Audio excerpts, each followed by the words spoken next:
Tamil media entertainment நேயர்கள் அனைவருக்கும் காலை வணக்கம். சட்டசபை 2 நாட்களுக்கு முன்னே சட்டசபை கூடிச்சு பெரும்பான்மை நிரூபிக்கும் பொழுது முதல் வாய்ப்பாக எதிர்கட்சி தலைவர்களுக்கு பேச அனுமதி கொடுத்தார் சபாநாயகர் கேசிடி பிரபாகர் அவர்கள். அனுமதிக்கும் போது எதிர்கட்சி தலைவர் முன்னாள் துணை முதலமைச்சர் உதயநிதி ஸ்டாலின் அவர்கள் பேசினார். பேசும்பொழுது நிறைய விஷயங்கள் நீ சோசியல் மீடியால அவர் பேசுற விஷயங்கள் ட்ரோல் ஆயிட்டு இருக்கு. காரணம் என்னன்னா, முன்னெல்லாம் பத்திரிகை துறை இருந்தது எழுதுறதுக்கு, அப்புறம் நியூஸ் சேனல் வந்தது. இன்னைக்கு மொபைல் வச்சிருக்கவங்க எல்லாம் ரிப்போர்ட்டர். அதை எதிர்கட்சி தலைவர் புரிஞ்சுக்கணும். என்னன்னா, அவர் ட்ரோல் மெட்டீரியல்லாம் ஆக்கிட்டாங்க. ஒரு முதலமைச்சராக வரக்கூடிய உதயநிதி ஸ்டாலின் அவர்கள் அவரை ட்ரோல் மெட்டீரியல் ஆக்கிட்டாங்க. காரணம் என்னன்னா, நாங்க தான் பெரும்பான்மையா இருக்கிறோம், ஓட்டு சதவீதம் பாத்தீங்கன்னா நாங்க உங்களை எதிர்த்து தான் நிறைய சட்டசபை உறுப்பினர்கள் வெற்றி பெற்றிருக்கார்கள். நீங்க வெற்றி பெற்ற 108 பெரும்பான்மை கிடையாது அப்படின்ற மாதிரி அவரு சொன்னாரு. அது ஒண்ணு புரிஞ்சுக்கணும்.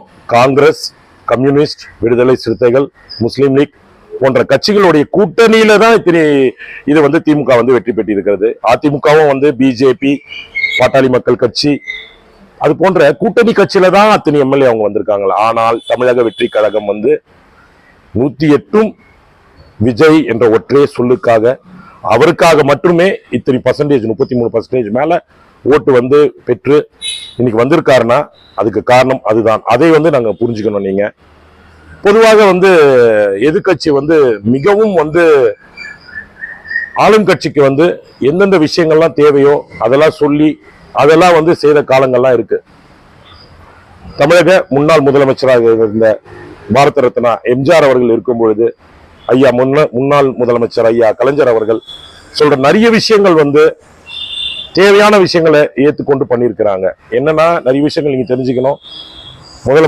முன்னாள் முதலமைச்சர் மு க ஸ்டாலின் ஐயா கொண்டு வந்த திட்டங்கள், மகளிர் உதவி தொகையை நீங்க கண்டினியூ பண்ண சொல்றீங்க. நிதிநிலையை பொறுத்து அதை சீரமைப்பு செய்து பண்றதா விஜய் அவர்கள் உறுதியளித்திருக்கிறார்.